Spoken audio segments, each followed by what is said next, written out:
but even that could change. You could flip the gray matter like some batter in your brain. That's why I say, fake it till you make it A. And if you play that game, then you just might make a change. Rearrange all the bad to okay. Take the worst thoughts saying, turn them to a game. Take the best thoughts saying, put them on display. On repeat in your brain till you're feeling no more pain. Never slow yourself down, you can do some more. Push past all the pain and you'll find a door. Open it up and finally explore everything that you thought you could never do before. And even when you feel low, you can still go. Even when you feel slow, you can still go. Even when there's no hope, you can still go. I never answer to no, man, I still go. Go, go, go, go, go, go, go, go, go, go, go, go, go, go, go, go, go. Even when you feel low, you can still go. Go, go, slow, you can still go. Go, there's no hope, you can still go. I never answer to no, man, I still go.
cái bác xe tải 12987 chạy ở phía trước mình nè.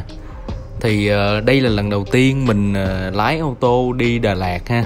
Cái sự việc này nó làm mình cũng bất ngờ, đó là cái bác xe tải 12987 này nè, bác thấy ở phía trước an toàn á, có nghĩa là an toàn để vượt á. Xong cái bắt đầu bác mới mở xi nhan, bác mở xi nhan để mà giống như là ra hiệu để mà cho mình vượt á. Không biết nữa, mình cảm thấy rất là hay á, khi mà đi đường thì có những cái chuyện giống như thế này. Với lại mình cũng muốn nhắn nhủ với các bạn chút, đó là như mình đi đường xa đi thì mình thấy những cái chiếc xe ở phía sau mà đang muốn vượt á, thì tốt nhất là mình nên tạo điều kiện. Nếu như mà ở phía trước an toàn thì mình nên tạo điều kiện, có nghĩa là mình hơi lách nhẹ về phía bên phải chút xíu để cho xe phía sau có thể vượt lên một cách dễ dàng hơn.